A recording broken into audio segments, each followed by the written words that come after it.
The envelope arrived on a crisp autumn morning in Boston, its edges crisp and unmarked, but the contents inside burned like acid. Sarah stared at it on her kitchen table. The gold-embossed return address from her older sister Emily, screaming betrayal louder than any words could. She tore it open and out spilled a stack of glossy photographs. Intimate moments captured in secret. Her hand intertwined with Scarlett's under a cafe table. A stolen kiss in the park shadows. Laughter shared in a dimly lit bar that no one from her world was supposed to know about. Attached was a neatly typed bill for $50,000, the exact amount Emily had contributed to Sarah's lavish wedding just 3 months prior, with a single note. Payment due for services rendered. Consider this your wake-up call. Sarah's world tilted on its axis. She had married Tom in a whirlwind of white lace and family expectations, the ceremony a picture-perfect facade in the rolling hills of Massachusetts, where their conservative parents beamed with pride. But now, as she clutched the photos, the weight of her double life crashed down. How had Emily found out? Sarah's mind raced back to the subtle hints. Missed family dinners, evasive answers about her friend Scarlett. Emily, always the vigilant older sister, must have pieced it together, hiring a private investigator or worse, following her herself. The betrayal stung deeper than the exposure. Emily had been her rock, the one who covered the wedding costs when Tom's job loss threatened to derail everything. Now this act of vengeance threatened to unravel Sarah's carefully constructed existence. In the days that followed, Sarah couldn't eat, couldn't sleep. Tom noticed her distraction, attributing it to post-wedding blues, but she knew better. Scarlett called repeatedly, her voice a mix of panic and fury when Sarah finally answered. What do you mean your sister knows? How could you let this happen? Scarlett demanded, her tone laced with the hurt of someone who had believed in their hidden paradise.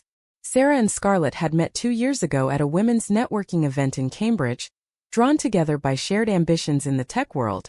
Sarah as a rising software engineer, Scarlett as a bold startup founder. What started as professional admiration blossomed into something forbidden. A connection that made Sarah question everything she thought she knew about herself. Their affair was a sanctuary from the pressures of Sarah's life. Growing up in a devout Catholic family in suburban Boston, where her parents preached traditional values and her father often railed against the moral decay of society, Sarah had learned early to bury her doubts. Emily, 5 years older, had embodied the perfect daughter. Married young to a stable accountant, 2 kids, a house in the suburbs. Sarah idolized her, following in her footsteps until the pull towards Scarlett became impossible to ignore. But coming out, that would shatter her parents, who still donated to anti-LGBT causes under the guise of family values. The wedding to Tom, her high school sweetheart, had seemed like the safe path, a way to appease everyone while keeping Scarlett in the shadows. Now, with the bill mocking her from the table, Sarah faced her first real choice. Ignore it and risk Emily going public? Or confront her sister and beg for mercy? She chose the latter, driving to Emily's colonial home in Newton that evening, the photos tucked in her purse like evidence in a trial. Emily answered the door with a calm that chilled Sarah to the bone. I knew you'd come, Emily said, leading her to the living room where family portraits lined the walls, smiling faces that now felt like accusations. Why? Sarah whispered, her voice breaking as she pulled out the envelope. You paid for the wedding because you said you wanted me happy. This is destruction. Emily sat across from her, her expression a mask of controlled anger. Happy? You've been lying to everyone, Sarah. To Mom and Dad, to Tom, to me. I saw the signs months ago. Your late nights, the way you lit up talking about Scarlett. I hired someone to confirm it. You're throwing away your life for. What? A fling that goes against everything we were raised to believe. It's not a fling, Sarah shot back, tears streaming. I love her. But I can't just blow up our family. You know what Dad would say, what the church would do. I'd lose everything. Emily leaned forward, her eyes hardening. And what about Tom? Does he deserve this? You're the one betraying Vows, not me. I gave you that money thinking you were building a future. Now I want it back or I'll make sure everyone knows the truth. The standoff lasted hours, words flying like daggers. Sarah pleaded, explaining the torment of her internal conflict, the night she lay awake next to Tom, guilt gnawing at her for loving someone she wasn't supposed to. Emily countered with stories of their upbringing, how their parents sacrificed for them, how deviation from the path would break their hearts. By the end, Sarah left empty-handed, the bill unpaid, but a seed of doubt planted. Was Emily right? Was her love for Scarlett worth the fallout? Back home, Sarah confided in Scarlett over a hushed phone call. She wants the money or she'll expose us. Scarlett, ever the fighter from her liberal San Francisco roots before moving east, urged resistance. Fight back, Sarah. This is blackmail.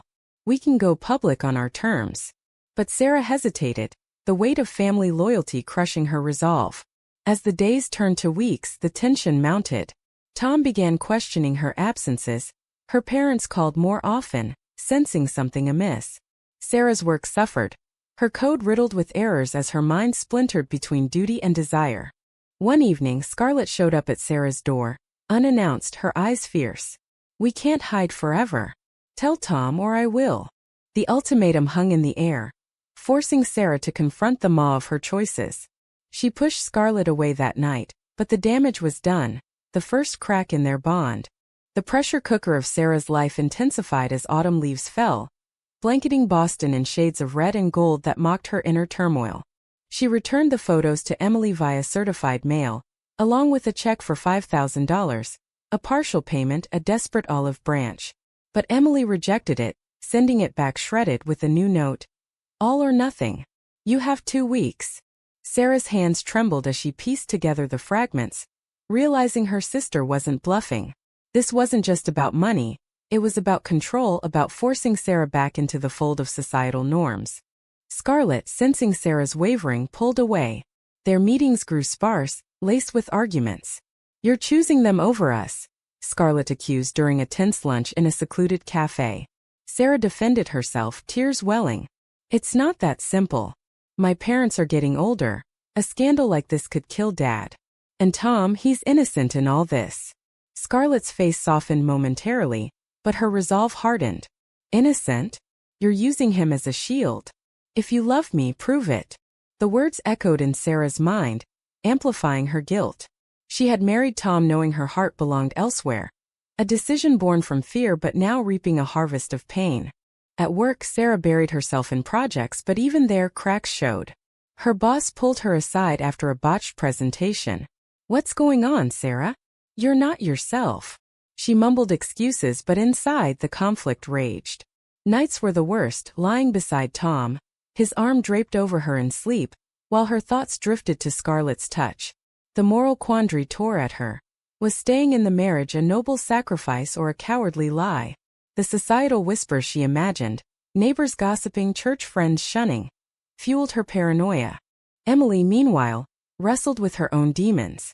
In the quiet of her home, after tucking her kids into bed, she stared at the photos she'd kept copies of.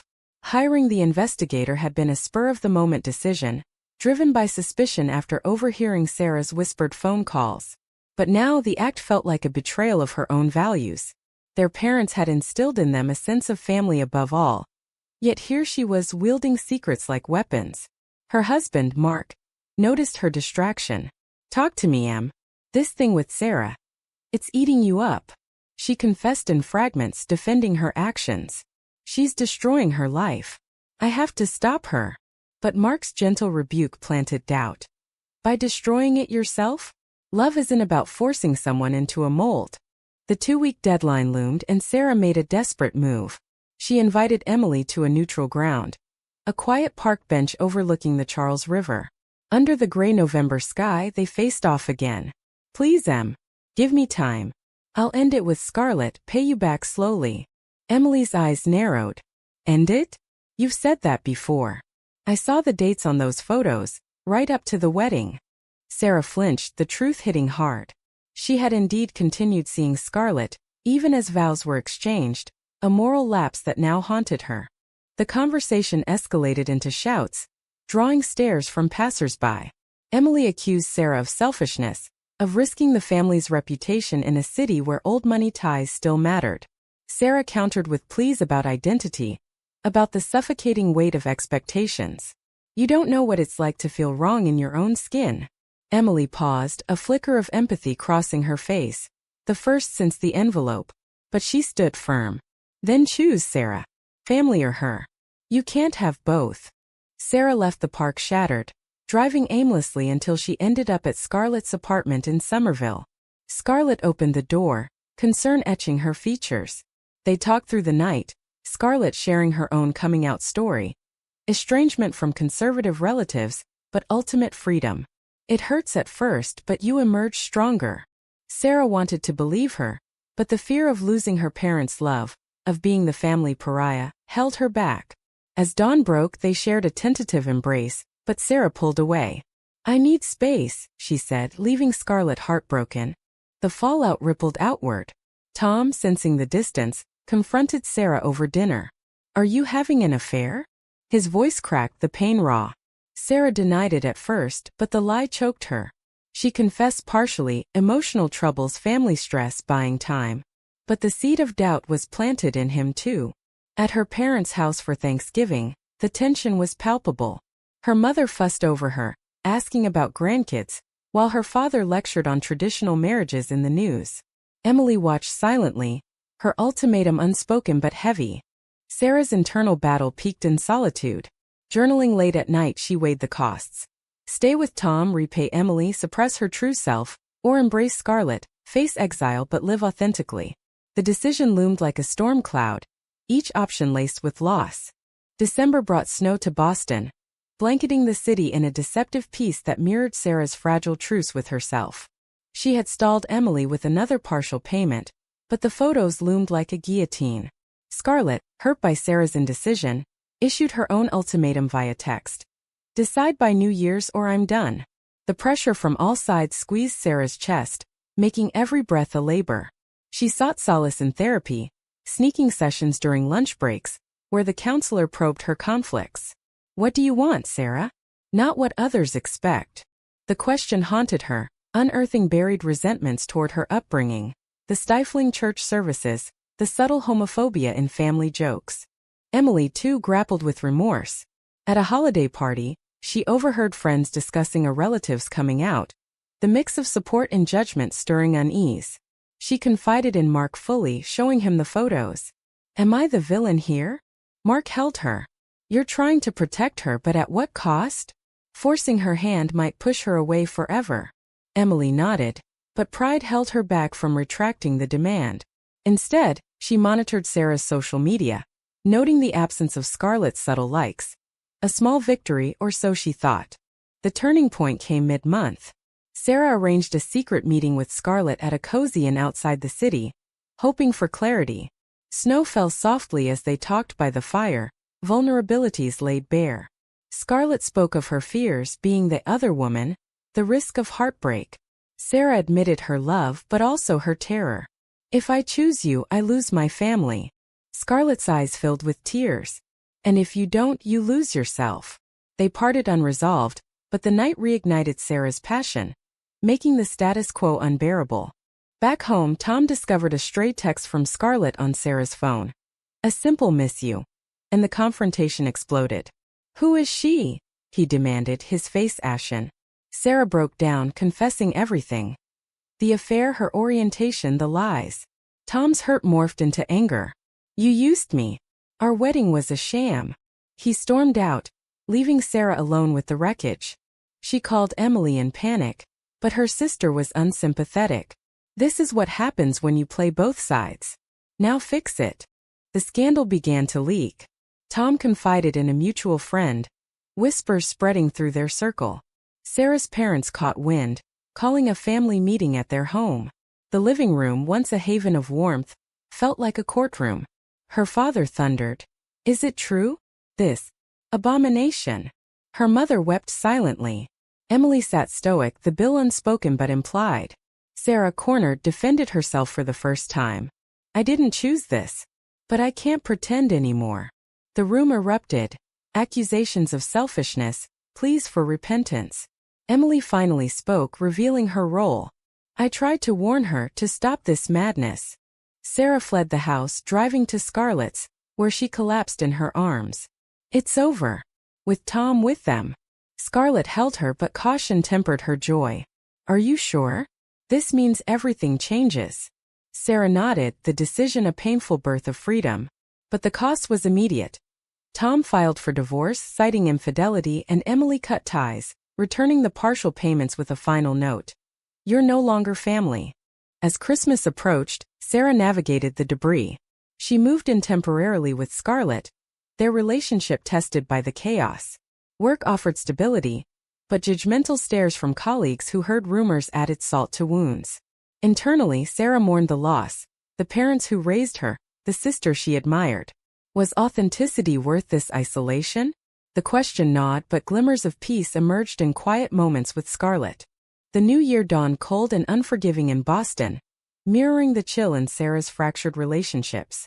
Divorce proceedings began, a grueling process where Tom's lawyers painted her as the deceiver, demanding half her assets.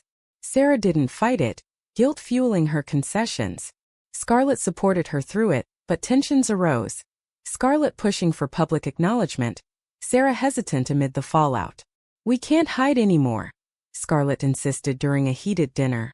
Sarah agreed reluctantly, posting a subtle photo of them together on social media, igniting a firestorm of comments from old friends, support mixed with vitriol. Emily watched from afar, her own life unraveling subtly. Her parents, devastated by Sarah's choice, leaned on her heavily, their health declining under stress. Mark urged reconciliation. "She's your sister. This feud is poisoning everyone." Emily resisted, but doubt crept in. At church, sermons on forgiveness clashed with her anger. She dreamed of the photos waking in sweat. Had her intervention helped or harmed? A chance encounter forced confrontation. At a grocery store, Sarah and Emily crossed paths, carts colliding like fates. Words tumbled out. Accusations, apologies half-formed. "You destroyed me," Sarah said. Emily retorted, "I saved you from yourself." But as they parted, Emily's resolve cracked. She called Sarah that night. "Meet me." Neutral ground. They chose a coffee shop, the air thick with unsaid regrets. Over lattes, Emily confessed, "I thought I was doing right by our family, but seeing Mom and Dad broken, maybe I was wrong." Sarah shared her pain, the isolation, the self-doubt. "You forced my hand, Em. But in a way it freed me." Tears flowed, bridges tentatively rebuilt. Emily agreed to drop the bill but warned, "Healing takes time." Sarah nodded, the first step toward mending. With Scarlett, Sarah deepened her commitment, attending LGBT support groups where stories of similar struggles validated her path. But societal backlash persisted. Lost clients at work, anonymous hate mail. Her parents reached out sporadically, awkward calls laced with judgment. But a thaw began when her mother sent a birthday card, and signed by her father. The climax came at a family gathering Emily organized, a last-ditch effort for unity. Sarah arrived with Scarlett, the room tense. Her father exploded upon seeing them hold hands. "Not in my house." Shouts ensued, defenses of love versus tradition. Emily mediated, sharing her evolution. "We've all made mistakes. But family endures." Sarah's mother broke the impasse, hugging her daughter. "I don't understand, but I love you." Her father stormed out, but the seed was planted. In the aftermath, Sarah reflected on the prices paid. A dissolved marriage, strained bonds, but newfound authenticity. Scarlett proposed informally one evening, a promise ring symbolizing their future. Sarah accepted, hope flickering amid scars. Spring thawed Boston's winter grip, bringing renewal that Sarah clung to like a lifeline. The divorce finalized, leaving her financially strained but emotionally unburdened. She and Scarlett rented a small apartment in Cambridge, building a life amid the ruins. Work rebounded as Sarah channeled her experiences into advocacy, speaking at tech conferences on inclusivity. But shadows lingered, nights when doubt whispered, questioning if the pain was worth it. Emily's reconciliation progressed in fits. Weekly calls evolved into visits, her kids curious about Aunt Sarah's friend. Emily admitted her role in the drama had stemmed from fear of change, of losing the family ideal. "I projected my insecurities onto you," she confessed during a park walk. Sarah forgave gradually, understanding the societal pressures that shaped them both. Their parents followed suit unevenly. Her mother attended a brunch with Scarlett, tentative but warm, while her father maintained distance, sending occasional texts that hinted at softening. The true test came at Emily's anniversary party. A suburban affair where old wounds risked reopening. Sarah and Scarlett arrived hand in hand, drawing stares. Tom was there, invited by mutual friends, his presence a ghost of past betrayals. He pulled Sarah aside civilly. "I forgive you. It hurt, but I see now you were hurting too." The exchange closed a chapter, allowing Sarah to breathe freely. Scarlett's family, more accepting, provided contrast, welcoming Sarah with open arms during a visit to California. The trip highlighted the disparities in societal acceptance, fueling Sarah's resolve to fight broader prejudices. Back home, she volunteered at a local LGBT center, counseling others navigating similar mazes of identity and expectation. Yet, fulfillment came with costs. Friendships fractured, some irreparably, as conservative circles shunned her. Financially, repaying debts from the wedding and divorce stretched thin. Internally, Sarah battled residual guilt. Had her choices been selfish or necessary? Scarlett reassured her, their bond strengthening through trials. As summer approached, Sarah looked back on the envelope that started it all. A catalyst for destruction and rebirth. Emily, now an ally, reflected similarly. "I thought I was right, but rightness isn't black and white." In the end, Sarah stood taller, her love with Scarlett a beacon amid storms. But the journey raised enduring questions about morality and sacrifice. Was exposing a loved one's secret ever justified? Or does it always cross into unforgivable betrayal?